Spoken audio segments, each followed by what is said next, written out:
As pessoas acumulam mais lixos no córtex cerebral do que nas cidades mais poluídas do mundo. Existe um fenômeno inconsciente chamado biógrafo do cérebro ou fenômeno RAM, registro automático da memória. Algumas pessoas, por exemplo, como Roberto Carlos, impugnaram os seus biógrafos. Só que eles não sabem que tem um biógrafo no cérebro que é implacável. Por exemplo, se alguém te ofende, você quer banir o seu ofensor, ele vai dormir com você e vai perturbar o seu sono, porque o registro não depende da vontade consciente. Porque nessa pandemia nós temos a virose mental, os cérebros completamente esgotados e as pessoas estão adoecendo coletivamente. O medo de adquirir o Covid, o medo de perder o emprego, o medo de que o mundo nunca mais vai voltar a ser o mesmo, o medo de morrer, são fobias comuns que vão sendo registradas, porque o biógrafo do cérebro, ele registra tudo, mas registra de maneira mais privilegiada aquilo que tem alto volume emocional, e todas as fobias são intensas. A emoção humana, ela não pode ter um cartão de crédito ilimitado. Ela sempre vai ser infantil. Ela é a parte mais rica, prazerosa, encantadora, mas se ela domina a mente humana, ela é um carrasco. A emoção não pode ter um cartão de crédito ilimitado, senão nós compramos aquilo que não nos pertence. Que bom que você veio aqui ao canal Leda Nagli assistir mais um vídeo. Aproveita, faz um comentário, dá um like, avisa seus amigos, compartilhe esse vídeo e fique à vontade para curtir. Hoje eu vou fazer uma live muito esperada por mim, uma entrevista muito esperada por mim. Durante muito tempo eu tentei entrevistar o Augusto Cury e não consegui. E sabe que eu até gravei um e-book, um audiobook. Foi quando o Brasil achou que ia fazer isso. Tem uns anos isso, talvez tenha 4, 5 anos, talvez até mais. Eu não me lembro mesmo quando é que foi. Eu sei que foi na Barra da Tijuca, no estúdio na Barra. Eu sei que foi faz um tempão. Eu estava fazendo Sem Censura na época. Chama-se 12 Semanas para Mudar uma Vida. O audiobook que eu gravei do Augusto Cury. Mas nem adianta eu mostrar, porque as fotos ficaram muito sem foco. Tem na minha casa no Rio. Eu hoje pedi para fotografarem para mim. Tá aqui a prova. Eu gravei realmente o audiobook do Augusto Cury, mas eu nunca entrevistei o Augusto Cury. E eu já tinha pedido isso há um tempão e eis que vai se realizar hoje. Eu estou muito honrada, muito feliz.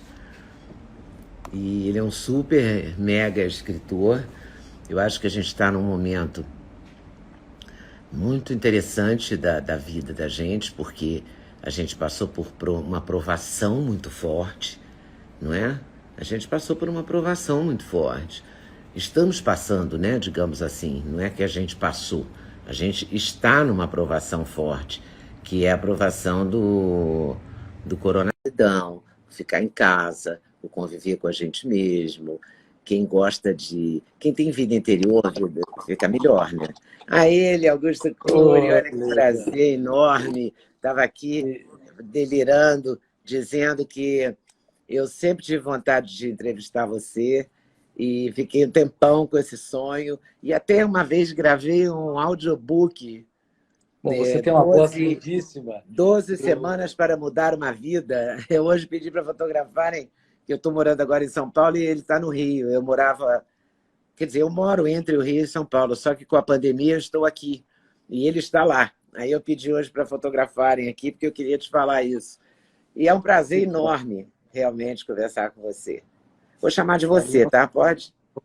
Por favor, para mim também é um privilégio.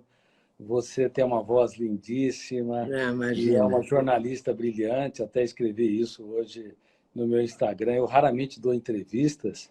Eu sei, mas, eu lutei por ela.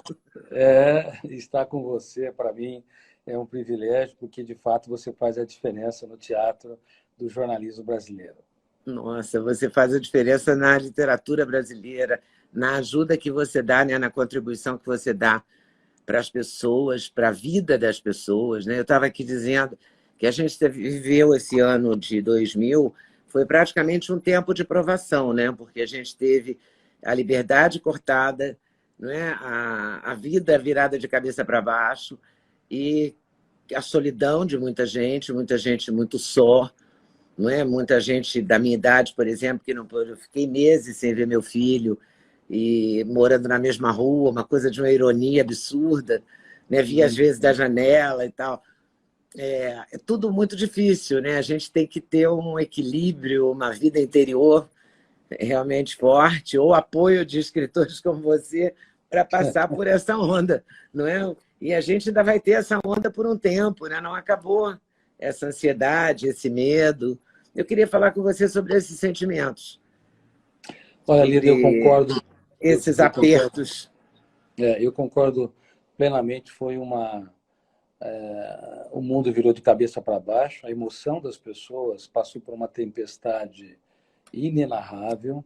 A solidão branda, ela é saudável porque nos impele a desenvolver a criatividade, a capacidade de se reinventar, de dar respostas inteligentes em situações estressantes, mas a solidão intensa, ela é tóxica e nunca as pessoas se depararam com uma solidão tão entediante e tão atroz. Tem uma tese que eu defendo, que é: se a sociedade te abandona, a solidão é suportável, mas se você mesmo se abandona, ela é intolerável.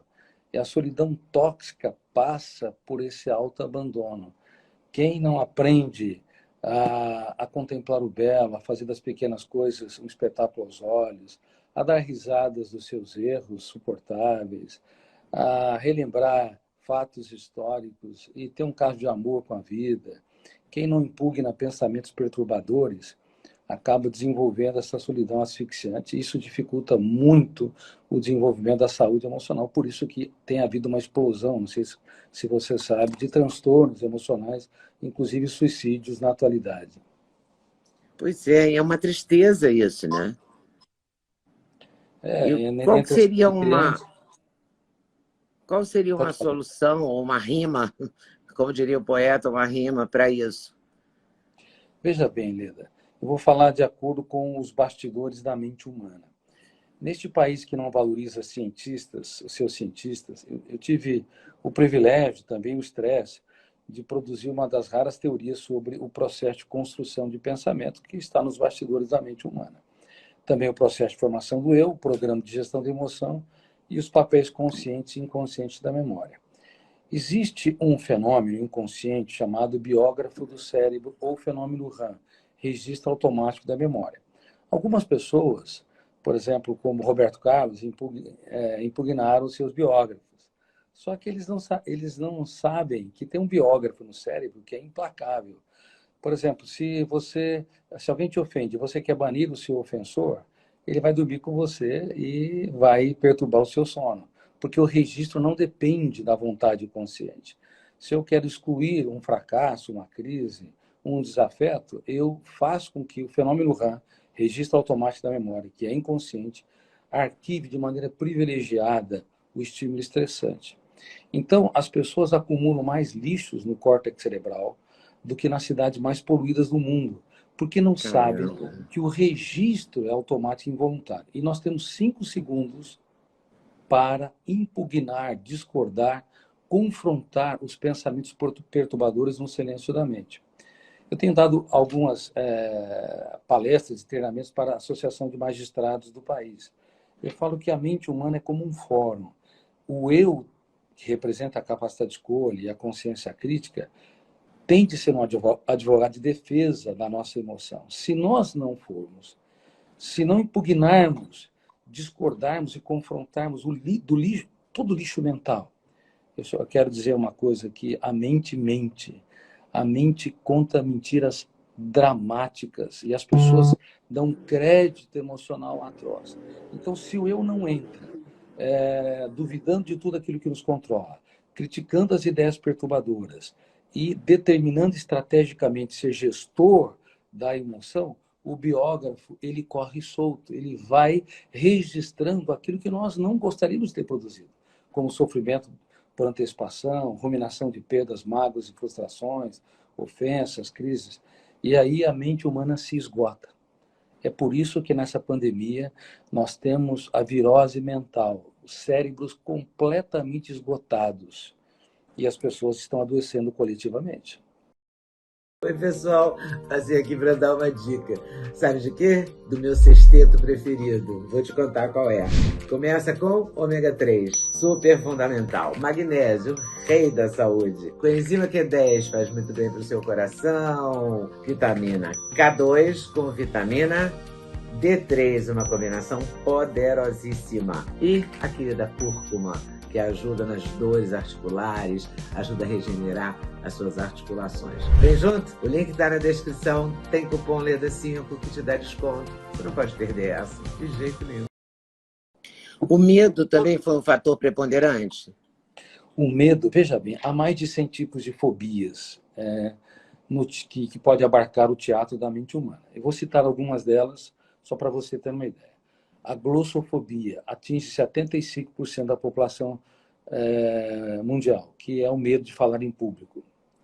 A claustrofobia também é uma fobia muito comum. A alodoxafobia, que é o medo da opinião dos outros e da crítica nas redes sociais, tem crescido de maneira estratosférica.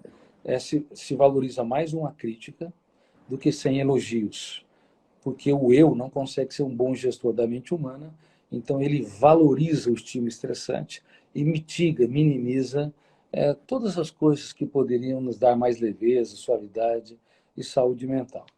Então, o medo de adquirir o Covid, o medo de perder o emprego, o medo de que o mundo nunca mais vai voltar a ser o mesmo, o medo de morrer, são fobias comuns que vão sendo registradas, porque o biógrafo do cérebro, ele registra tudo, mas registra de maneira mais privilegiada aquilo que tem alto volume emocional, e todas as fobias são intensas. Por exemplo, a síndrome do pânico.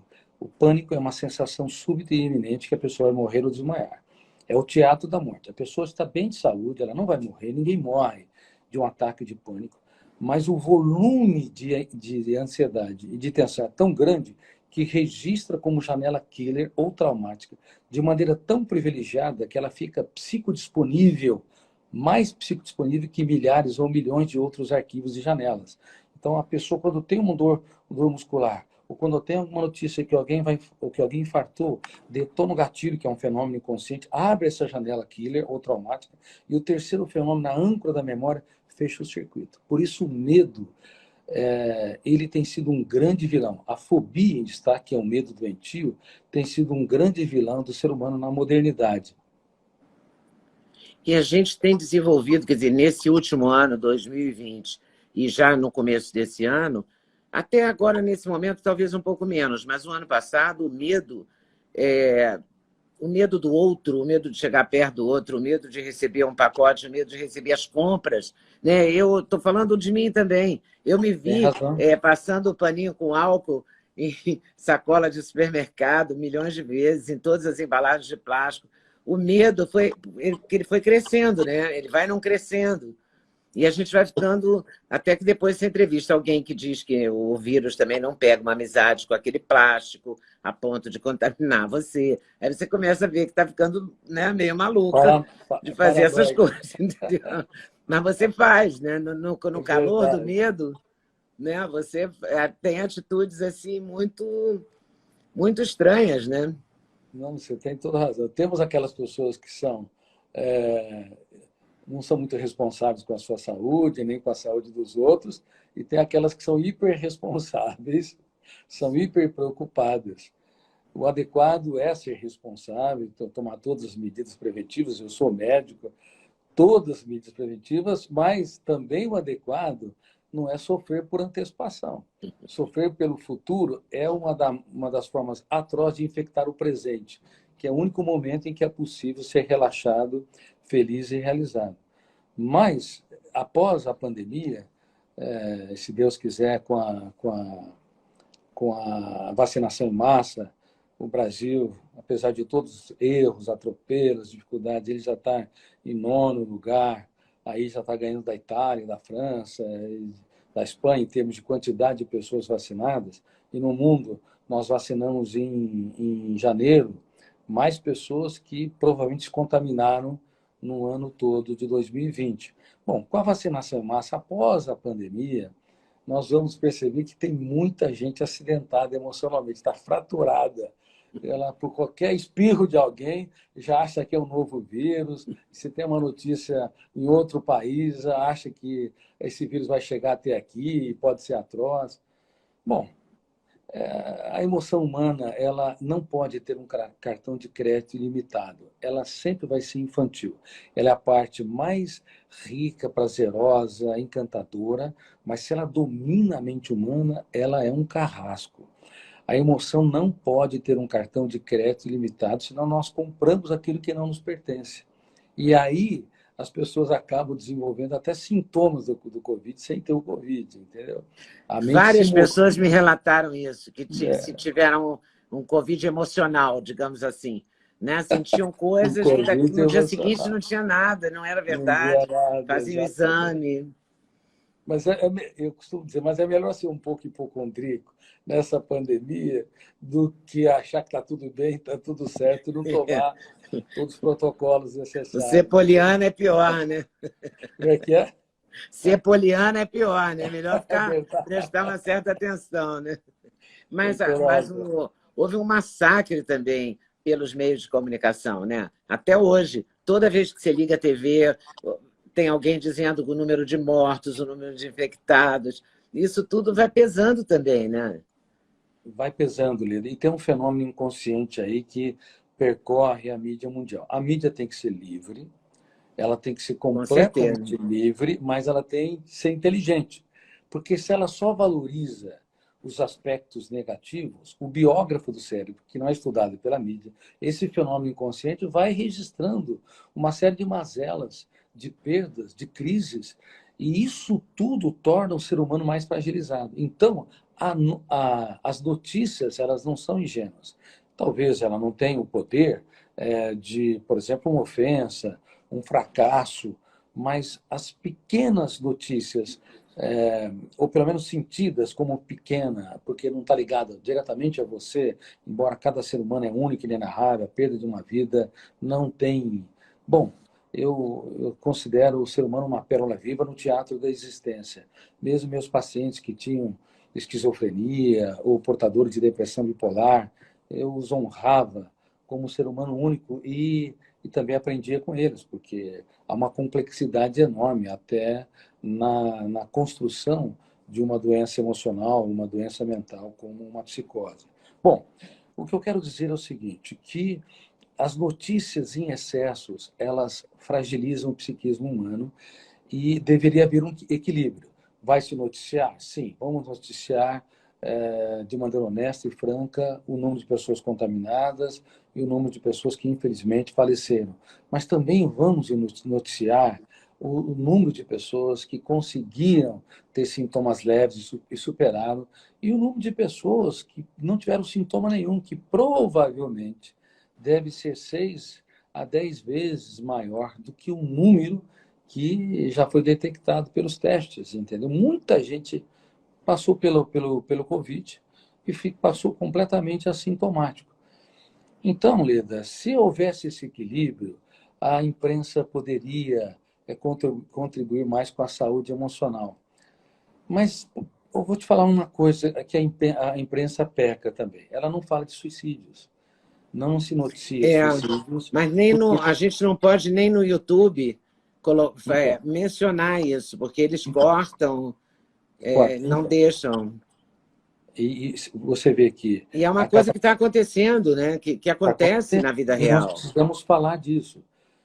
Nós precisamos falar disso e falar de mecanismos preventivos. Em primeiro lugar, eu trouxe uma nova tese, não apenas aqui, mas no mundo, tá, de que toda pessoa que pensa em morrer, na verdade, tem fome e sede de viver. Ela não quer matar a vida, quer matar a dor, a angústia, a autopunição, a solidão atroz, enfim, o humor depressivo.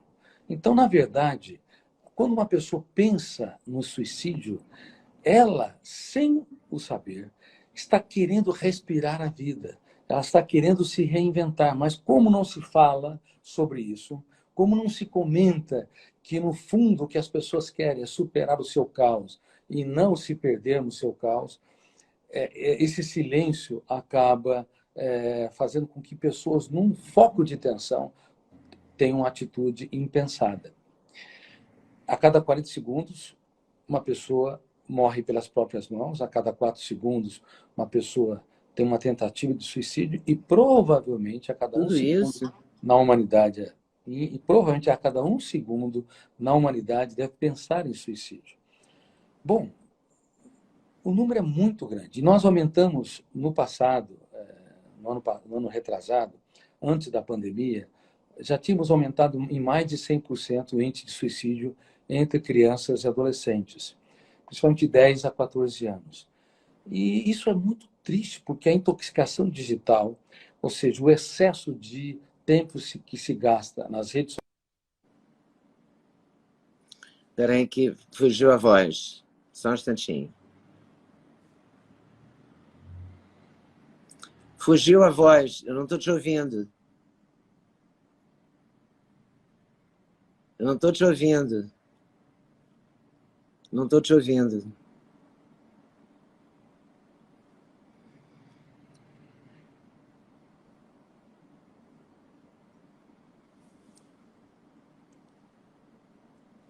Eu vou sair, olha. Eu vou sair e vou entrar de novo.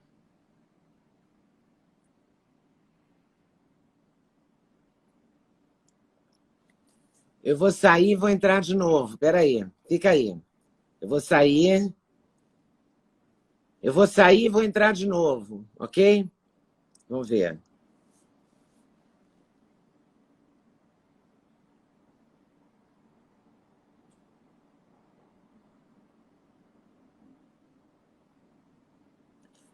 É melhor sair e entrar de novo. Vou sair e vou entrar de novo, ok? Ok. É o seguinte, eu vou sair e vou entrar de novo e aí vai dar certo de novo. Eu vou saber se é a mesma coisa que aconteceu da outra vez, que quando o telefone dele toca, corta a entrevista e o som não volta. Porque o normal é dar um breakzinho e o som voltar. Mas às vezes o som não volta, entendeu?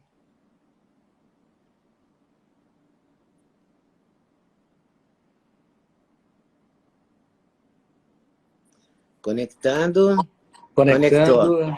Me diga uma coisa, você está no celular, não está? Estou. O seu telefone tocou? Tocou.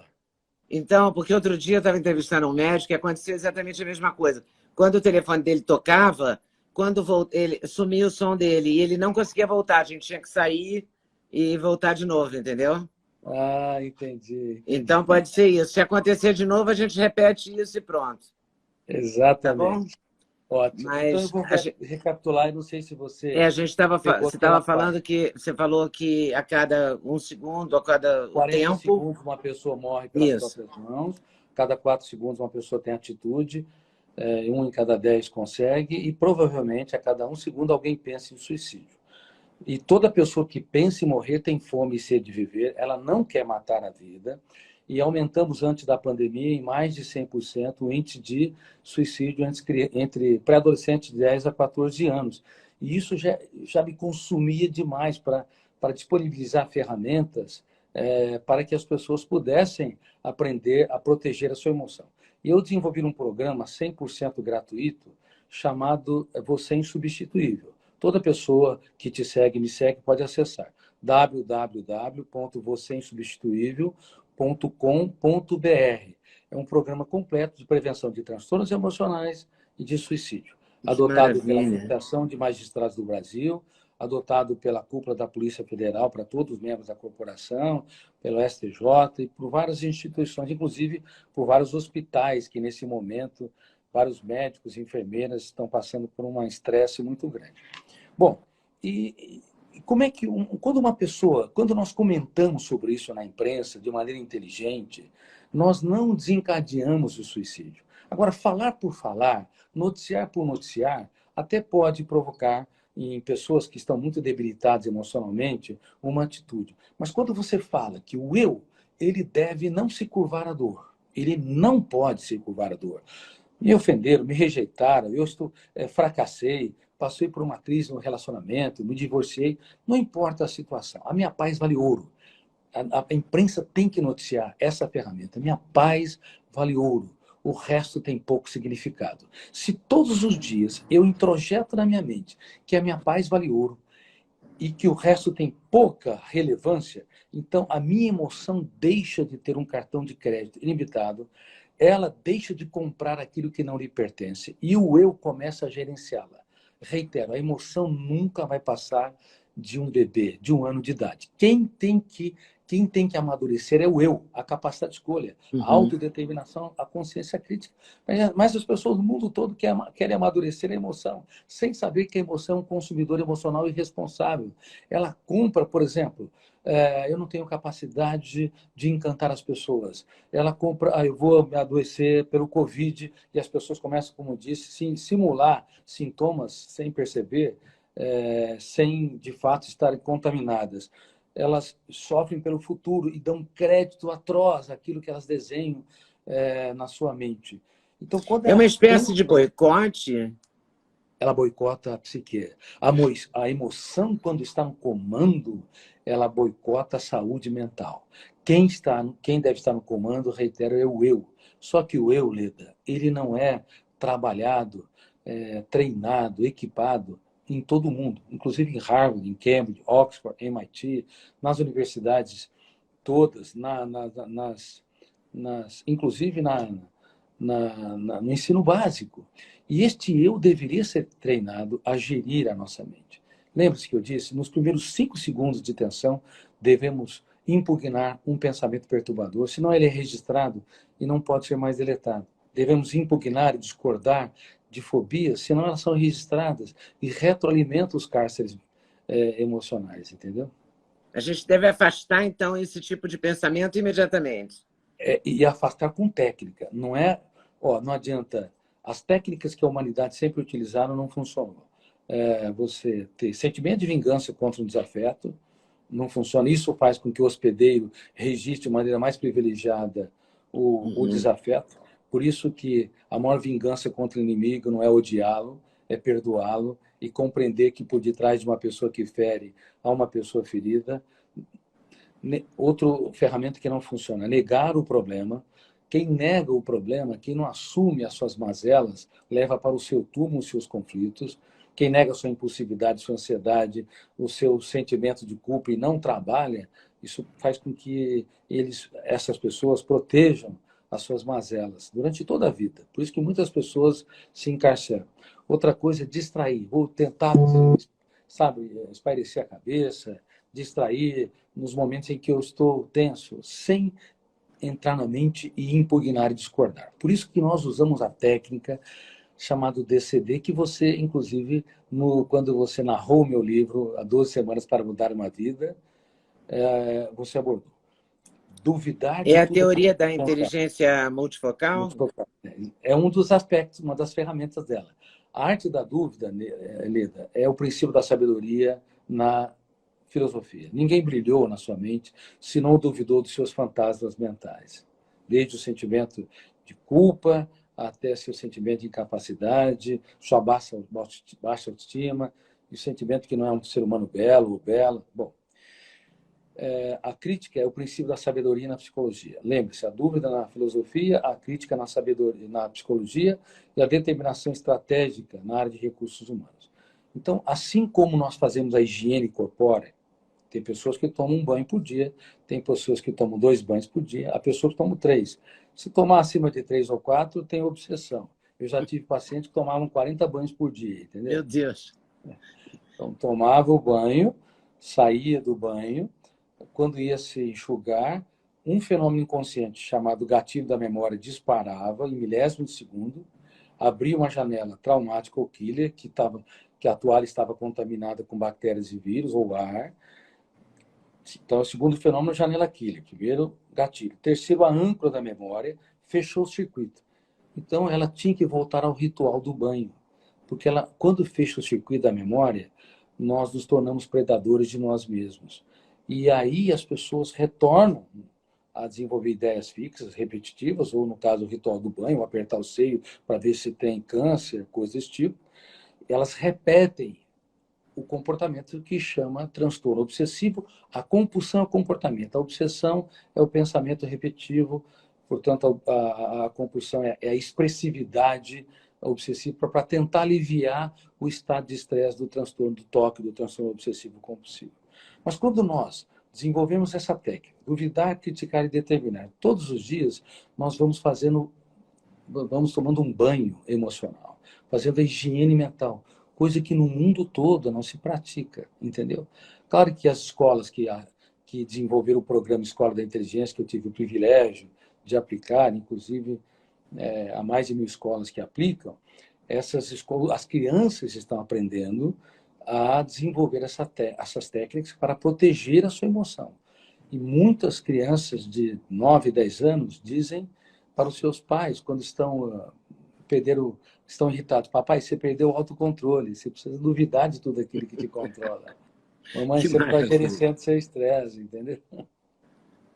Eu acho que as pessoas podem correr o risco dessa... Você me contou essa história do banho, eu me lembrei de um médico que me contou que estava notando no consultório dele uma certa paranoia com álcool gel. A pessoa chegava no consultório, estava ele e a cliente só, e ela passava álcool gel sucessivamente nas mãos, sem ter tocado em nada, assim, sem nenhuma razão, entendeu? Toda hora ela criou aquele hábito, né? Esse é o famoso transtorno obsessivo compulsivo. Então, detona o gatilho, abre uma janela killer, a âncora, que é um fenômeno inconsciente, fecha o circuito, milhares de janelas ou milhares de arquivos não são acessados. Naquele momento, nós reproduzimos uma situação onde a vida está em risco, embora ela é criada na nossa mente, ela não está em risco. E eu desenvolvi algumas síndromes, uma delas é a síndrome predador-presa. Quando nós estamos num foco de tensão, nós podemos ser predadores das pessoas. É por isso que muitos casais, milhões de casais, começam o seu romance no céu do afeto e o terminam no inferno dos atritos. Prometem um para o outro que se amarão na alegria e na tristeza, na saúde e na doença, mas pequenas discussões geram grandes atritos e registram janelas killers. E eles se tornam, pouco a pouco, especialistas não em celebrar os acertos uns dos outros, mas apontar erros. E quem é um apontador de erros está apto para conviver com máquinas e consertar máquinas, mas não para desenvolver saúde emocional e relações saudáveis e sustentáveis. Entendeu? Aí a gente chega nesse momento que a gente está vivendo em função das redes sociais. A gente está vivendo um tempo de muito ódio, de cancelamento, não é? A pessoa cancela a outra, desmoraliza a outra, ataca a moral da pessoa, quer dizer, desestabiliza, detona mesmo, né? Esse cancelamento, essa cultura do cancelamento é um fenômeno também muito recente, né? E provoca uma emocionalidade intensa. Quando você se sente cancelado por alguém, você dá uma importância àquilo, o volume de tensão registra-se como uma janela traumática duplo P, com duplo poder. Poder de ser inesquecível e poder de ser lida e relida, e quanto mais lida e relida, mais é registrada. É por isso que as experiências negativas, pessimistas, mórbidas, elas têm um peso muito maior do que os aplausos e os elogios. É a cultura do cancelamento, é a cultura do pessimismo, é a cultura da autodestruição, do niilismo. Por isso que nós temos que mudar isso. Nas redes sociais não deveria haver Photoshop. Essa história de ficar colocando corpos sarados, como se a vida fosse uma maravilha, como se não houvesse céu sem tempestades, os sorrisos fáceis e superficiais, as mensagens que não são acompanhadas de verdade, de transparência, isso tem gerado um caos no mundo. Veja bem, Steve Jobs lançou o smartphone em 2007. Causou uma grande revolução, porque aumentou a produtividade, com as redes sociais também aumentou a comunicabilidade e a acessibilidade às informações. 3 grandes ganhos. A democratização dos dados. Mas, ao mesmo tempo, o excesso de redes sociais, o excesso de estímulos digitais, como eu disse, mexe com o ciclo da dopamina e da serotonina e gera uma dependência nos níveis da cocaína. até em alguns casos mais graves. Porque uma pessoa que é dependente da cocaína não tem dependência física. Quem é dependente do celular, redes sociais, também não tem dependência física. A heroína dá dependência física. A pessoa, depois de 24 horas, começa a sentir febre, dores musculares e aumento da frequência cardíaca. Dependência física. Agora, a dependência psicológica da cocaína, às vezes demora 48 horas para se manifestar, então gera angústia, ansiedade, humor triste, ou 72 horas. Agora, a dependência do celular, em algumas horas, manifesta esses sintomas. E eu tenho falado muito para juízes. Vocês não imaginam, caros magistrados, como a dependência digital está causando um adoecimento coletivo, inclusive nas crianças e adolescentes. Pois é, as Fazendo com que crianças. elas tenham sintomas de irritabilidade, ansiedade, humor triste, depressivo, vazio, asco ao tédio, quando estão longe dos celulares, entendeu? Que são sintomas de uma dependência psicológica alta e grave. Há uma abstinência, né? Há uma abstinência, Entra em exatamente. abstinência Uma síndrome mesmo, de né? abstinência, Quando é que exatamente. uma criança deve ter o seu próprio celular? Porque eu já vi outro dia no aeroporto uma situação, outro dia não, antes da pandemia. A criancinha com o celular sentada em cima da mala, a mãe também no celular, então a criança estava uma santa ali. E eram horas de espera, o voo atrasou e tal, ela estaria insuportável, mas ela estava totalmente hipnotizada pelo celular. Era uma criança pequena, talvez 4 anos, 5 anos, mas totalmente concentrada naquilo. Aí fiquei pensando, agora você também tem neto, né? Bom, eu tenho neto, Eu tenho, Você tem netos também? eu tenho uma neta de 2 anos e 2 meses. E o meu filho não deixa ela ficar com o celular na mão. E ele acha que é cedo, que não pode e tal. E você acha que uma criança deve ter um celular quando? Bom, eu tenho 3 netos. Eu tenho o Ah, Augusto, que tem 5 anos, a Alice tem 3 anos, e tem o bebezinho agora, eu vi que é o uma foto Leão. sua com o bebezinho. Como que é o Leão? Bom, seria bom que as crianças não tivessem o celular próprio até os 10 anos de idade. Seria muito bom. Criança tem de ter infância. Criança tem que brincar, tem que se estressar, tem de passar pelos estresses. Nós não podemos magnetizar ou hipnotizar uma criança a todo momento com o celular, porque de fato hipnotiza, e a quantidade de estímulos em uma hora é mais do que a quantidade de estímulos que uma criança teria em vários dias. Isso tudo é registrado pelo biógrafo do cérebro, o fenômeno RAM, gerando uma síndrome que eu tive o privilégio de descobrir e a infelicidade de saber que grande parte da população mundial é acometida por ela, chamada síndrome do pensamento acelerado, que simula até a hiperatividade, mas a hiperatividade, ela comete 1% a 2% das crianças e adolescentes ou adultos, mas tem que ter um fundo genético, um pai, uma mãe inquieta, muito irritadiça, que não parava em lugar nenhum. Mas mesmo as crianças hiperativas e adolescentes hiperativos, elas podem desenvolver uma cognição e uma saúde emocional muito grande se usar determinadas técnicas. Mas eu quero dizer que mais de 90% das crianças e adolescentes estão simulando sintomas da hiperatividade e médicos do mundo todo, Estão inclusive medicando, psiquiatras, estão medicando medicando. para domar o cérebro. Drogas da obediência por um problema que nós causamos, que eles pensam que é de origem metabólica e que não é de origem metabólica e genética. É uma hiperestimulação na era digital. Então, gera. Quais são os sintomas? Que nós adultos também estamos vencendo. Dores de cabeça, dores musculares, acordar cansado, baixo limiar para suportar a frustração, ou seja, pequeno problema, um impacto muito grande, dificuldade de colocar no lugar do outro ou empatia, querer tudo rápido e pronto, déficit de concentração, déficit de memória e o que me dói na alma. Crianças e adolescentes não estão dormindo no mundo todo e os pais não sabem. Eles estão com sono de má qualidade ou sono entrecortado e acordam cansados e não prestam atenção na aula, os professores não sabem o que está ocorrendo. Por isso que celular, até os 10 anos, ninguém deveria ter um celular próprio. Deveria, obviamente, usar celular até os 10 anos. Criança de 7, 8 anos, você pode deixar uma hora, inclusive com certas contrapartidas, você deixa no tablet, assim por diante, e inclusive com bons programas. Tal. Não há problema quando você controla. mais as crianças e adolescentes vencem pelo cansaço, porque eles querem, querem, querem, e as mães estão tão com o pensamento hiperacelerado, a síndrome SPA, que é muito mais fácil dar uma bala eletrônica. Então, o que acontece? Nós estamos preparando nossos filhos para os consultórios de psiquiatria e psicologia, e não estamos usando ferramentas de prevenção. Eu pediria para todos os pais e professores que estão me ouvindo, por favor, brinque, role no tapete com seus filhos. Olha, mesmo nessa pandemia, crie alternativas, pinte, façam coisas lentas, toquem instrumentos, conte histórias. Pais, por favor, fale das suas lágrimas para os seus filhos chorar as deles. Inclusive, eu estou tentando, com uma equipe, desenvolver uma nova rede social, onde as crianças entrevistam os pais. Papai, que lágrimas você chorou?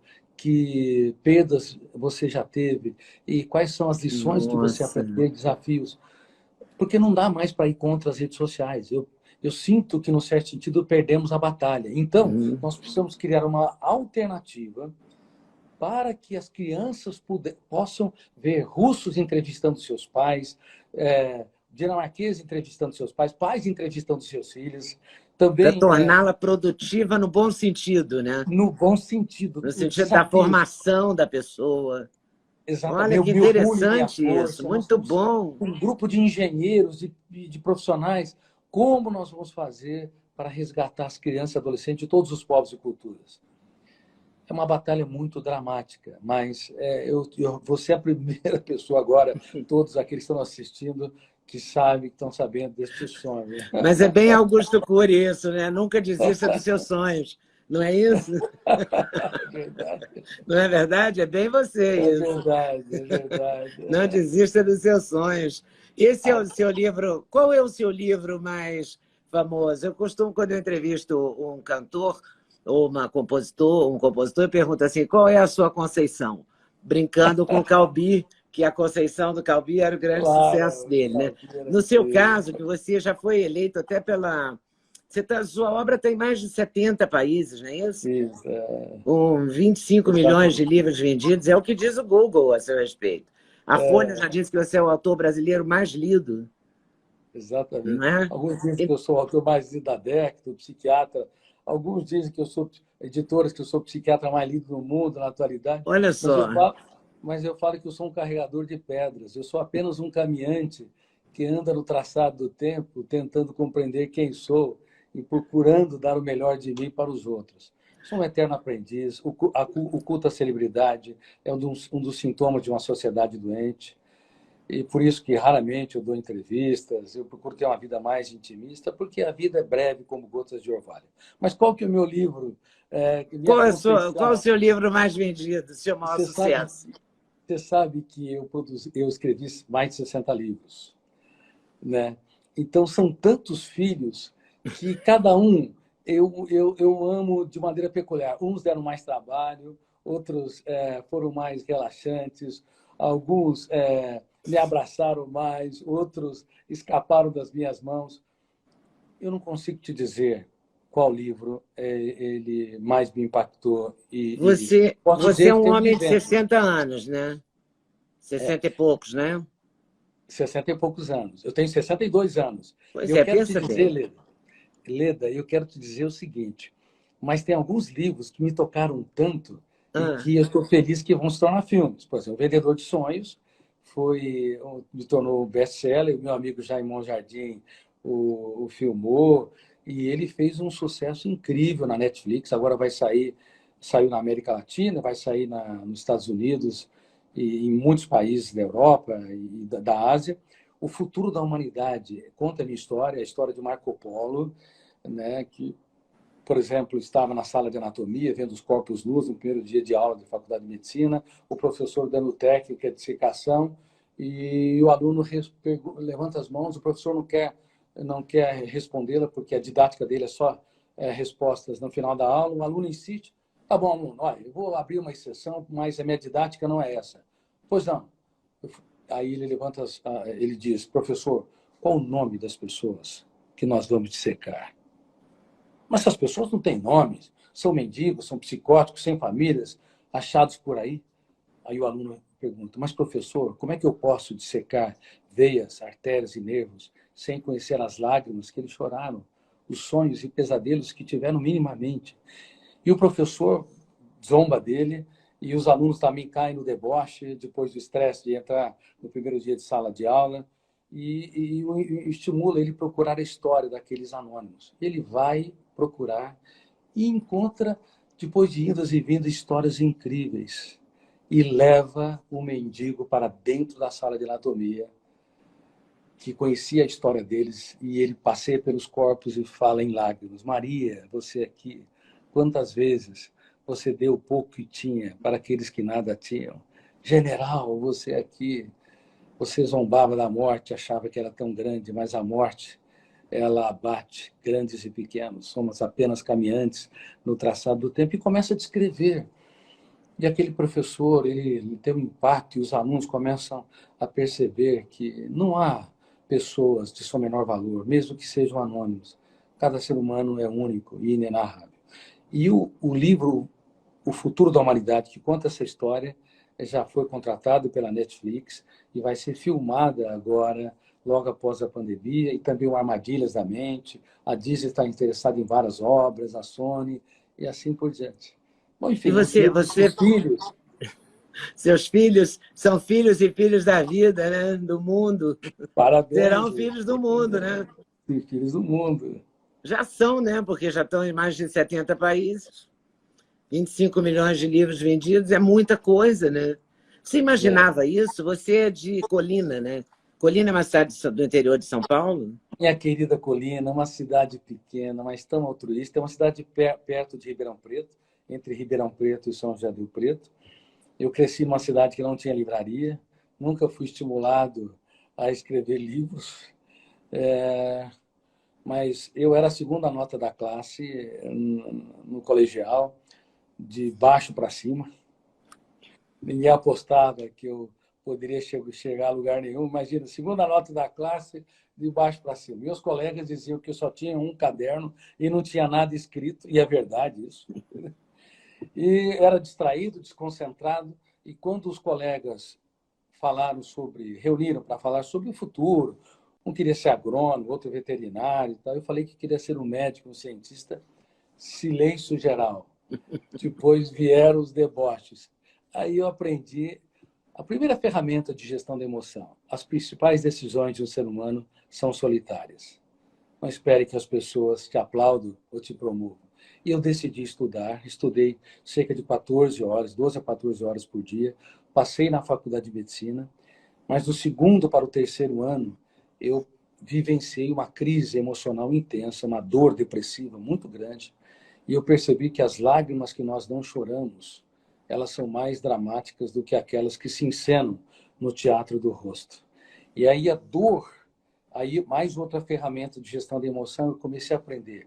Ou a dor nos constrói, ou ela nos destrói. Eu não me curvei à dor, eu comecei a fazer 1000 perguntas, escrever quem sou, o que sou, porque não protejo a minha mente, não gerencio meus pensamentos, e a partir daí comecei a desenvolver a teoria da inteligência multifocal. E que, felizmente, ela tem sido utilizada em várias universidades, hoje é utilizada inclusive na USP, no stricto sensu, em disciplinas, né? A gestão da emoção para a formação de professores brilhantes, e vamos disponibilizá-la no segundo semestre também, mais uma vez. Bom, eu queria... Seria interessante encontrar esses alunos, né? Que estudaram com você quando você não tinha um caderno e não tinha nada anotado nele, né? Hoje eles, não na pandemia, mas antes da pandemia, abraçavam. Falavam, como é que você... O que aconteceu? Qual o segredo? Como é que pode, né? Como é que pode? Na verdade, todo ser humano... Eu desenvolvi uma teoria sobre a inteligência multifocal. Todo ser humano, ele tem uma capacidade incrível que está frequentemente embotada. Nós podemos e devemos escrever os capítulos mais importantes da nossa história nos momentos mais difíceis da nossa existência. Todos devemos fazer isso? Todos devemos. Não há gente desinteligente, incapaz, não há ser humano que não consiga brilhar no teatro da sua mente e no teatro social se ele não aprende, se ele aprender algumas ferramentas. Por exemplo, a dor nos constrói ou nos destrói, devemos optar por não se curvar a ela e usar para nos construir. Sonhos e disciplina não podem estar descasados nunca. Sonhos sem disciplina produzem pessoas frustradas, e disciplina sem sonhos produz pessoas autômatas que só obedecem a ordens. Então temos que juntar sonhos e disciplina. Nós temos que aprender a dar tantas chances para nós quantas necessárias. Se eu fracassei, se eu fui humilhado, se eu fui debochado, eu não me dobro diante dessas intempéries, mas entendo que as flores desabrocham nas primaveras, mas elas são secretadas nos invernos da vida.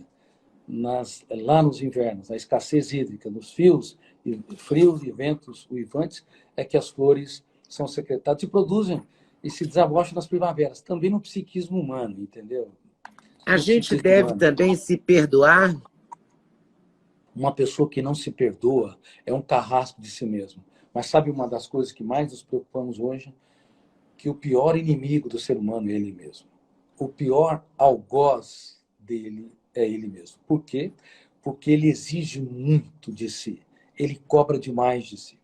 Nas minhas conferências, para milhares de pessoas, eu costumava perguntar: qualquer plateia, desde a área jurídica, psicologia, pedagogia, empresarial, quem é que cobra demais dos outros?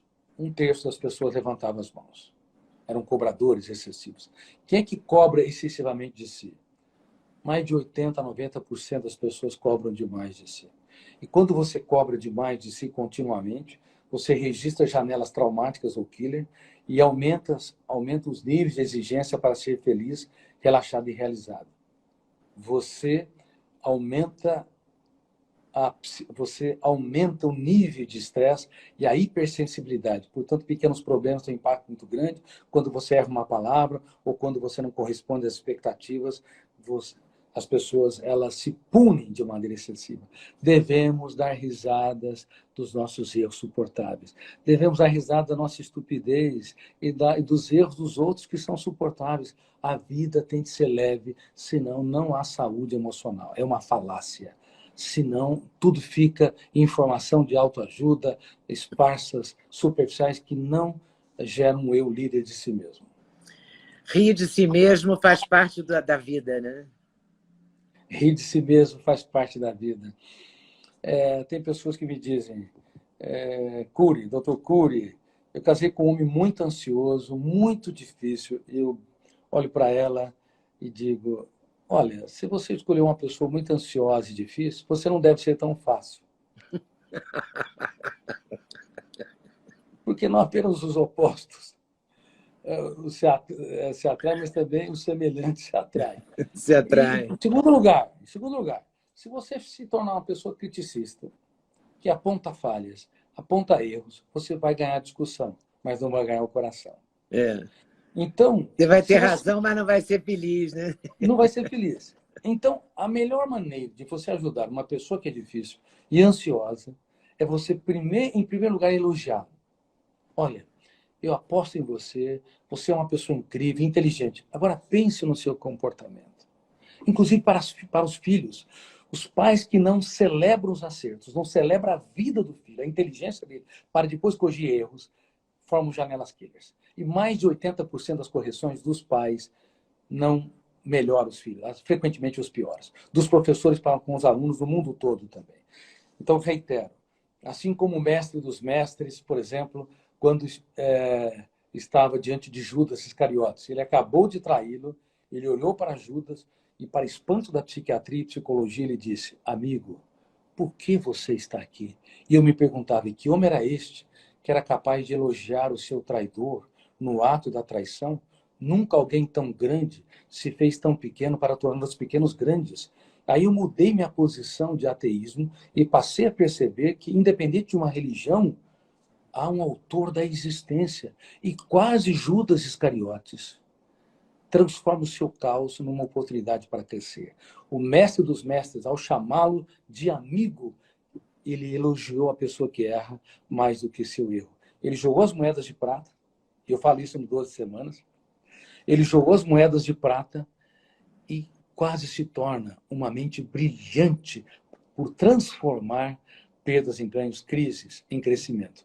mas ele também se autocobrou. Por isso que cobrar demais de si, cobrar demais dos outros, é uma forma atroz de se relacionar e de se relacionar consigo. Mas Dar perdoar também não é risada. tão fácil, né? Como é que Perdoar a é? traição não é tão fácil também, né? Não é tão fácil, mas Mas é um perdoar, exercício também, né? mas, Você pode mas não quer conquistar dizer. isso. Você tem Você razão. acha, você acha que é uma construção, que perdoar pode ser uma construção?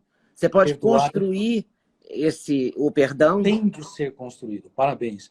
Se não for construído, vai ser um ato superficial, um ato meramente religioso. Quando você e um ato de uma disponibilidade emocional também sem grande relevância e consistência. Perdoar é compreender que por detrás de uma pessoa que fere há uma pessoa ferida.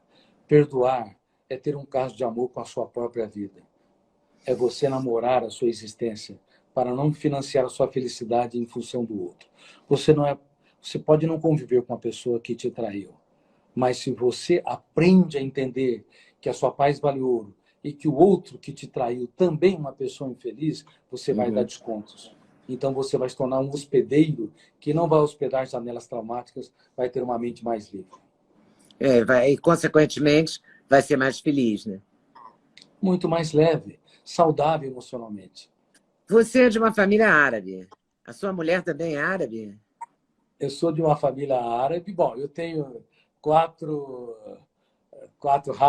raças, entre aspas, na minha genealogia. Da parte do papai são árabes e da parte da mamãe são italianos, espanhóis e judeus. Então eu sou uma miscelânea, entendeu? Caramba, você é uma miscelânea, você é uma faixa de Gaza. Talvez é por isso que eu me preocupe tanto. Uma das ferramentas que eu advogo em meus livros é que devemos pensar como humanidade. Nós não podemos pensar apenas como grupo social, religioso, cultural ou político, direita ou esquerda. Isso é, isso é uma infantilidade, é um crime contra a saúde mental e contra a própria homeostase da sociedade. Devemos pensar com humanidade, devemos colocar-nos no lugar dos outros e perceber que o outro que é diferente de mim é tão complexo e importante como eu. Oi, pessoal, tudo bem? Passei aqui para avisar que o meu sexteto de suplementos, os queridinhos da Leda, já tem um link especial. Então você compra direto, numa tacada só, o sexteto. Ah, sim, você pode acrescentar colágeno, você pode acrescentar melatonina, tudo depende da sua escolha. Mas dormir bem é o melhor negócio, pode acreditar em mim. Vale conferir com certeza. Vai lá no link.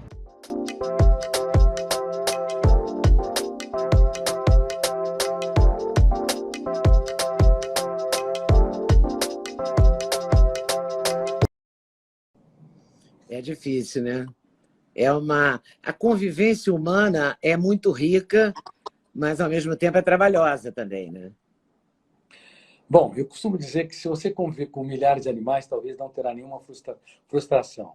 Mas se você conviver com um ser humano, por mais que, entre aspas, seja a alma gêmea, vai haver momentos de conflitos, de Uhum. atritos e discordâncias importantes, a tal ponto que você vai frustrar o outro e o outro vai te frustrar também.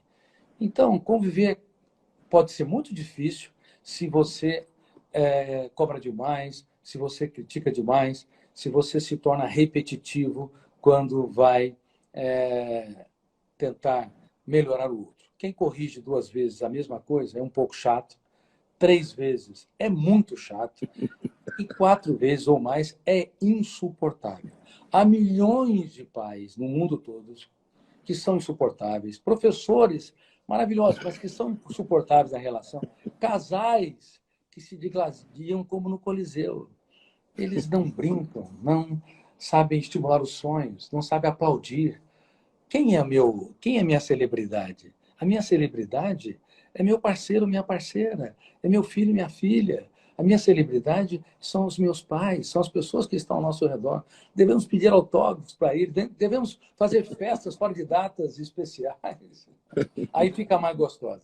Exija Fica menos melhor dos a outros, vida, né? exija que não menos dos outros, espere menos, diminua a expectativa do retorno, que a vida ela se torne bem agradável. Agora, aumente a expectativa que o ser humano vai se frustrar dramaticamente. Aí é atroz. E quando você começou a escrever, você tinha a expectativa ou a ideia de que você ia ser esse sucesso estrondoso que você é? Não, eu, sinceramente, quando eu escrevia, eu queria me superar, me reinventar, transformar os dias mais tristes nos momentos mais inteligentes da minha história. Mas eu tinha um sonho de contribuir com a humanidade, desde lá atrás. Não sabia que ia ocorrer, né, porque é muito difícil publicar lá fora. É difícil publicar no Brasil, eu ajudo muitos novos escritores, muito difícil. Agora imagine em língua portuguesa e lá fora. É muito difícil, entendeu? É. E hoje eu recebi a notícia de que o livro O Futuro da Humanidade vai ser publicado pela HarperCollins nos Estados Unidos. Eu tenho vários livros em inglês, né? Mas, bom, por coincidência, falando sobre isso. Agora, o gostoso da vida é que você não faz para ter sucesso. Porque o sucesso é ser saudável, o sucesso é fazer da vida um espetáculo único e imperdível. O sucesso é chorar, sim, sem medo, mas transformar lágrimas em sabedoria e os momentos mais dramáticos nos momentos mais solenes da existência. Não é fácil, mas é um treinamento. Como se faz higiene mental, se faz a higiene física, eu faço a higiene mental. Como eu me nutro com carboidratos e proteínas, glicídios, eu também nutro com ferramentas de gestão de emoção que eu estou disponibilizando aqui nesta live. E qual que você acha que seriam os 3 principais livros que você acha que poderiam ajudar mais as pessoas nesse momento de pandemia? Porque é uma coisa rara nesse momento. A gente nunca viveu antes e espero que a gente não viva outro, né? É verdade. Eu falo o livro O Maior Líder da História, que eu escrevi há pouco, que fala da era dos desinteligentes emocionais, entre aspas, dos idiotas emocionais, pessoas que não se abraçam, não namoram a vida, não dão risadas de si mesmos, como nós comentamos, exigem demais dos outros, enfim, pessoas que não gerenciam o seu estresse.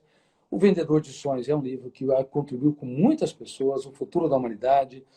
Também eu poderia indicar o Código da Inteligência, e eu vou publicar no final do ano O Médico da Emoção. Então, se vocês se lembrarem, talvez seja um livro para que vocês utilizem essas ferramentas que eu estou abordando. E ficaremos melhores, se Deus quiser. E o Augusto Cury ajudar. Obrigado, muito obrigada pela sua paciência, pelas suas palavras, por você aceitar fazer essa live. Eu queria muito ter esse encontro com você e estou muito feliz. Muito obrigado. Muito obrigado. Eu quero te agradecer também, porque você é uma jornalista de uma sensibilidade muito grande e amabilidade e generosidade é perceptível.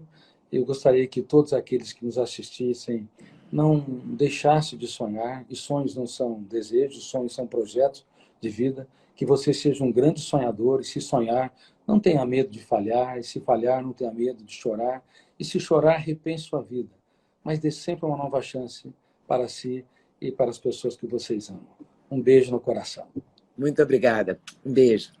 Tchau. Tchau. Muito obrigada por ter assistido mais um vídeo no meu canal. Volte sempre. Aqui você sempre vai encontrar a pluralidade de ideias, ideologias diferentes, ideias diferentes, mas sempre alto nível de informação e de prestação de serviço.